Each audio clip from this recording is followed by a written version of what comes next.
Welcome to the program, friend. We are going to continue to analyze President Trump's speech in Saudi Arabia and show you clips on anti-Semitism as explained by literature sacred to Islam. I'm Randall Terry. This is Voice of Resistance.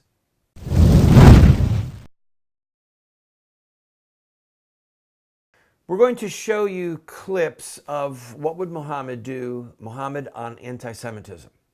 And these are quotes that come from respected Muslim literature, the most sacred Muslim literature in the entire Islamic religion. So that's the sources for all the material that you're about to watch. Muhammad and some of his followers became wealthy with the spoils of this confrontation. Muhammad said he then got a new revelation from Allah. O you who believe, do not take the Jews and Christians for friends. They are friends of each other, and whoever amongst you takes them for a friend, then surely he is one of them. Surely Allah does not guide the unjust people. A year after the Jews of Banu Qaynuqa were expelled, Muhammad set his sights on another large and wealthy Jewish clan from Medina, the clan of al-Nadir. It was during this time that Muhammad ordered the murder of the Jewish poet Ka'b, who had insulted him in poetry after the victory of Badr. He was from the clan of al-Nadir. His murder had the desired effect. The attack upon God's enemy caused terror among the Jews, and there was no Jew in Medina who did not fear for his life. Muslim historians differ as to the cause of the conflict with the Jews of al-Nadir. To complicate matters, Muhammad said that God showed him that a small group of those Jews was trying to kill him. So on that pretext, Muhammad ordered all the Jews of al-Nadir, Leave my country and do not live with me. You have intended treachery. The Jews refused. They had been there for generations. Muhammad was the new man in town, but Muhammad was determined that they be removed or killed. So he and his men laid siege yet again to another Jewish neighborhood in Medina. After 15 days, Muhammad gave the terms. They could leave Medina with one camel for every third person. They could take whatever they could carry on those camels, except their weapons and their armor. They would not be allowed to defend themselves in the future. Hundreds of Jews departed from Medina to save their lives because they would not accept Muhammad as a prophet. Some of them went to Syria. Some of them went to the city of Khaybar, a Jewish settlement over 100 miles away. They would not be safe there for long. The purging of the Jews from Medina continued. 1 year later, Muhammad was returning from a standoff with the Meccans known as the Battle of the Trench, in which no major fighting occurred. He said that the angel Gabriel stopped him. Have you laid down your arms, messenger of God? Yes, he replied. The angels have not laid down their arms. God commands you, Muhammad, to go to Banu Qurayza. I am about to go to them to shake their strongholds. The Banu Qurayza was another Jewish clan.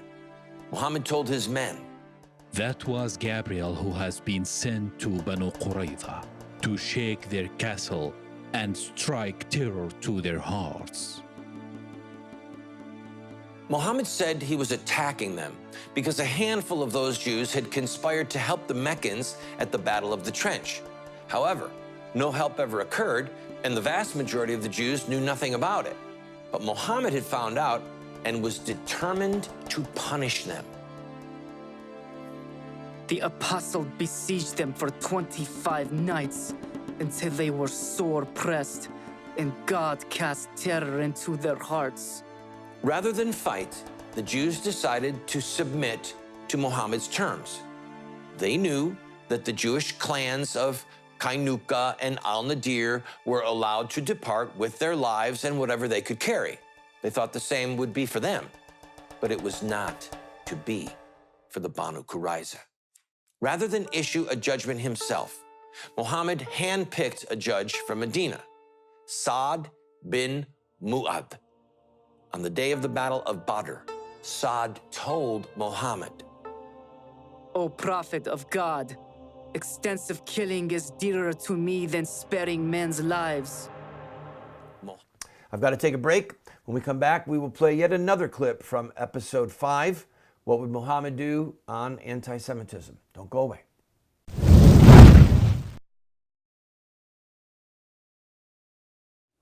Have Muslim terrorists hijacked the peaceful religion of Islam?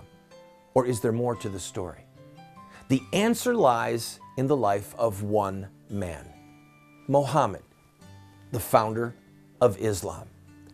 Muslim terrorists see themselves inside a 1,400-year-old story, a narrative that focuses on specific events in the life of Muhammad. We are going to look at Muhammad's life using their most sacred literature. We will look at Muhammad at the Battle of Badr. We'll see him deal with those who mock him. We'll see the times when he used deception. We'll witness Muhammad's anti-Semitism. And yes, we will discuss Muhammad and his teachings concerning sex, slavery, and jihad. Friend, if you want to understand Islamic terrorism, get this series today.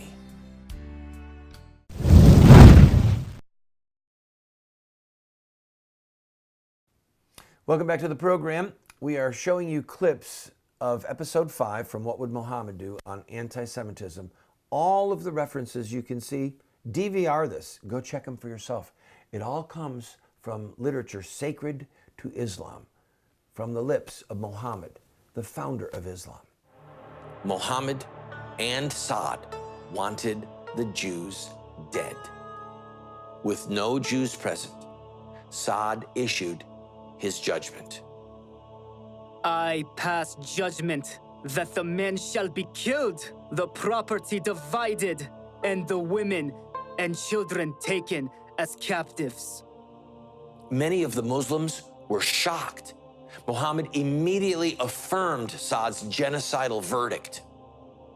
You have passed judgment on them with the judgment of God and the judgment of his messenger. Because the Jews were not present for the decision, they did not know what awaited them. They came out of their homes peacefully. Muhammad confined them in a quarter of Medina and brought them out in batches and ordered that every male who had reached puberty should be killed. A young boy recounted later. I was among the captives of Banu Qurayza. They examined us, and those who had begun to grow pubic hair were killed, and those who had not were not killed. I was among those who had not grown pubic hair. Then the apostle went out to the market of Medina and dug trenches in it. Then he sent for them and struck off their heads in those trenches as they were brought out to him in batches. There were 600 or 700 in all, though some put the figure as high as 800 or 900. This went on until the apostle made an end of them.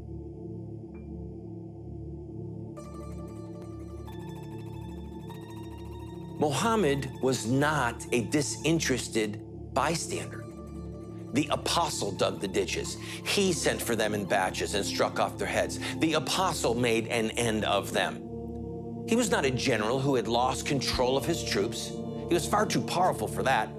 He had declared, "You have judged them with God's judgment and the judgment of his messenger." This horrific scene, Muhammad's men stripping boys to search for pubic hair, Muhammad then forcing all the males to their knees so that he could chop off their heads into a ditch. The sight and the stench of the blood and the gore, the cries for mercy, the entire picture was a horror that we've seen repeated in modern times over and over. Today's Muslim terrorists are simply imitating this history from Muhammad's life.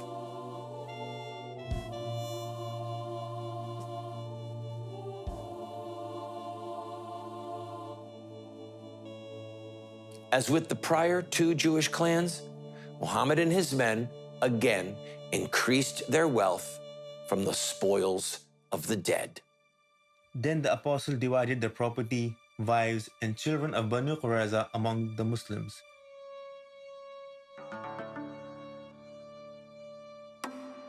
The apostle sent some of the captive women of Banu Qurayza in the city of Nadaj, and he sold them for horses and weapons. The apostle had chosen one of their women for himself, Rayana, and she remained with him until she died in his power. Rayhana was one of Muhammad's sex slaves that Muslim historians refer to.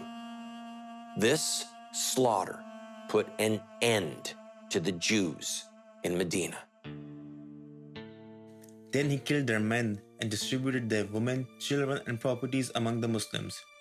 The Messenger of Allah turned out all the Jews of Medina, Banu Qunayza and the Jews of Banu Harisa, and every other Jew who was in Medina. Medina, a city that once had a large Jewish population, was purged by Muhammad of all Jewish men. All Jewish women and children had become slaves. All Jewish homes and belongings were stolen by Muhammad and his men. All right, I've got to take a break. I want to encourage you, if you want to get this entire series, the series will give you more information about Islam and its history and its ideology and the words of Muhammad than anything available on the planet, literally. If you're looking for a movie series, this is it. Go to the website or call the number on the screen, and there's an operator standing by. He's actually on my staff. Don't go away. I'll be right back.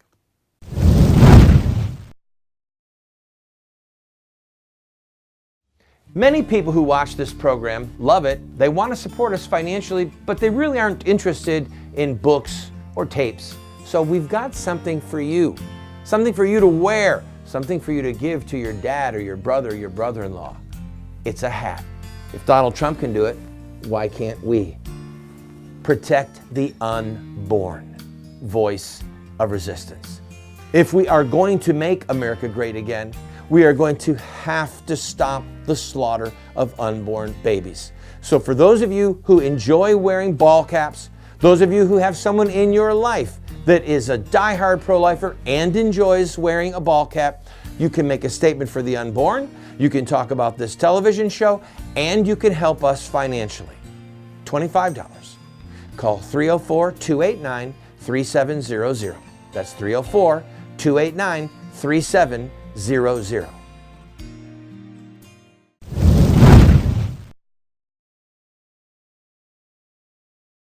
Welcome back to the program, friend. I'm going to read to you excerpts from President Trump's speech that he delivered in Saudi Arabia. And this speech was written by multiple people. I want you to understand that. As I read, I said, okay, there's somebody who is political. There's somebody who's doing it for election purposes. There's somebody who's doing it for State Department. And the signals that are in the speech are meant for various people from various crowds, including foreigners and people in America. All right, let's continue. He said, but this untapped potential, this tremendous cause for optimism, is held at bay by bloodshed and terror. There can be no coexistence with this violence. There can be no tolerating it, no accepting it, no excusing it, and no ignoring it. Now, this is a lecture. He is now rebuking Muslim leaders, so I'm pleased that he did it. But in their hearts, they're saying he doesn't understand Islam, or we're going to excuse it. We're going to tolerate it. There's certain things that they will tolerate. If a Muslim nation was successful in wiping Israel off the face of the earth, which they have threatened to do, many of them have threatened to do, and the Islamic religion propels them and compels them to do, if somebody were to be successful at that, there would be rejoicing throughout the Muslim world. Not only would they tolerate it, they would rejoice in it because of the words of Muhammad that we've been seeing in this series. He said, President Trump said, every time a terrorist murders an innocent person and falsely invokes the name of God, it should be an insult to every person of faith. Now, this is true, except what faith? And if a person is an infidel or a Jew, then they're not innocent. A Muslim could listen to this and go, yep, that's right. But Jews aren't innocent. Jews deny that Muhammad was the prophet of God. Jews are the first enemy of God. Jews are the first enemy of the Muslims. Jews are monkeys and apes, pigs. That's what they say in their literature about Jews. I'm quoting them when I say that, okay? Quoting Muhammad. That's his words. Then President Trump wanted to say, terrorists do not worship God, they worship death. There are Muslims who would say, yep, that's true, but they don't think that Al-Qaeda or ISIS, they don't think that they're terrorists. Did you know that oftentimes when terrorists or suspected terrorists are captured and given a lie detector test, they pass? Did you know that? Because they're asked, are you a terrorist? And they'll say no. And they, in their mind, in their conscience, they're not terrorists. They're devout Muslims. They believe the words of Muhammad. They believe that Muhammad was the prophet of God, the seal of the prophets, the last prophet of God. And so when they follow Muhammad's bidding and kill people, they aren't terrorists, and the people that they kill are not innocent. Hence, we've got to get inside of their brain. We've got to understand how they think. And what President Trump is reading here, because he read the speech written by others, shows that the people that wrote the speech don't understand. And President Trump doesn't, because this isn't his area of specialty. Listen to what he said. When we see the scenes of destruction in the wake of terror, we see no signs that those murdered were Jewish or Christian, Shia or Sunni. When we look upon the streams of innocent blood soaked into the ancient ground, we cannot see the faith or sect or tribe of the victims. We only see that they were children of God whose deaths are an insult to all that is holy. Well, I would agree with this statement, most of it, okay? When you see a bunch of bodies, you don't go, who's a Christian? You just think, oh, how tragic. These are dead victims. But President Trump's assertion has a premise about what is holy and who gets to define what is holy. The word holy, the word sacred, is a religious term. And a Christian understands that the term holy is defined by God in the Old and New Testaments. It is other. But a Muslim wrongly believes that that which is holy is defined by Muhammad. And with Muhammad, it can be a holy act to murder a Jew, to kill a Jew, to cut his throat. We've seen from the words of Muhammad. So, unfortunately, if it's the Muslim extremists that are defining the word holy, this doesn't work. I'll be right back.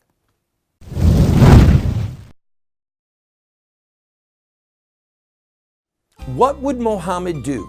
Islamic Terrorism Explained is the best movie series documentary ever produced on the life of Muhammad and Islam.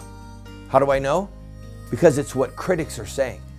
John Moore, radio host and author, said, I learned more from What Would Muhammad Do about Islam and Islamic terrorism than I've learned from everything I ever read and watched in my entire life. Best-selling author Dr. Bill Warner said, What Would Muhammad Do is the best movie series, TV production on the life of Muhammad and Islamic terrorism that has ever been produced. Friends, this is what the experts are saying. No one has ever done what we've done. I encourage you to get 1, 2, 4 copies. Call 304-289-3700. That's 304-289-3700, or order it at the address or the website that you see on the screen. Friend, we have a series that will help you and those you love to have an impact on this country. It's called Insurrecta Nex. That's Latin for revolution against the killing of innocent people. This is the history, the philosophy, and the theology of social revolution in America. We look at the Stamp Act, the Boston Tea Party, the abolition of slavery, the abolition of child labor, women's voting rights, the civil rights movement. All of them have this in common: courage, sacrifice, dedication, and in-your-face tactics and rhetoric. That's one of the reasons that we've been losing the culture wars the last 40 years, is because the bad guys are using these tactics and we aren't. We will send you this 14-part TV series along with these manuals for students, a teacher's facilitator guide for only $40. Go to 304-289-3700, 304-289-3700.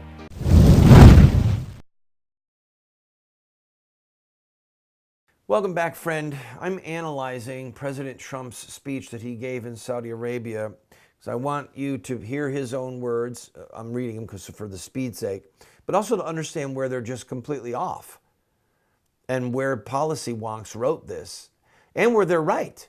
He said, but we can only overcome this evil of terrorism, if the forces of good are united and strong, and if everyone in this room does their fair share and fulfills their part of the burden. Terrorism has spread across the world, but the path to peace begins right here on this ancient soil in this sacred land. Again, tragically, this was written by somebody who's throwing a bone. To call Saudi Arabia sacred land is an insult to everyone who has perished there. Okay? Saudi Arabia is a land soaked with the blood of the innocent. Saudi Arabia is a land that has successfully crushed Christianity. Christianity virtually does not exist in Saudi Arabia. So that doesn't make it sacred soil. It makes it blood-stained soil. And what would he expect the people in this room to do their fair share? What does that even mean? He's right. The political leaders of the Muslim world are going to have to break the back of Islamic terrorism. I mean, they don't have to, but that would be a great way to help defeat it. The problem is they're not inspired to do so. Because they understand that if they help defeat their Muslim brothers, that they might be in danger of going to hell, according to Muhammad. And they are Muslims. Let's continue to read. But the nations of the Middle East cannot wait for American power to crush the enemy for them. The nations of the Middle East will have to decide what kind of future they want for themselves, for their countries, and for their children. It is a choice between two futures. It is a choice between America. It is a choice America cannot make for you. Now, this is a tale of two cities talk, all right? And it's good. It is a choice between two futures. But tragically, if you look at the Middle Eastern nations, plural, that have emerged since the end of World War I, when the Ottoman Empire collapsed and the victorious allies carved up the Muslim world, and even before that, look with me at Muslim majority countries that either have elected governments or dynastic governments. Which of them have anything remotely like freedom? None of them. None. They've already made their decisions. All right, the tale of two futures here. America can't make it for you. They've already decided. It's clear. No, this next one, I want to read it fast because it was good. A better future is only possible if your nations drive out the terrorists and extremists. Drive them out. Drive them out of your places of worship. Drive them out of your communities. Drive them out of your holy land. And drive them out of this earth. Those are all in caps, okay, in his speech. In other words, he's saying, kill them. The problem is, drive them out of your places of worship. Well, their mosques are full of them. You can go to any mosque in Saudi Arabia on any Friday night, okay, when they have their prayer service. You can go to any mosque in the Middle East, and there's a darn good chance you're going to hear vitriolic hatred for Israel in that sermon. You might hear vitriolic hatred of America. You'll hear them talk about Christians being infidels, polytheists. We believe in many gods because we believe in the Trinity. That's what they believe about us. So the very fuel of terrorism, of hatred, goes on in the mosques week after week after week. How are they going to drive them out? How are they going to drive them from their communities? I just don't see it happening. This was a good speech. It was a good rebuke to the Muslim leaders, and they needed it. But they would have to betray Islam to fulfill what President Trump is talking about. See you tomorrow.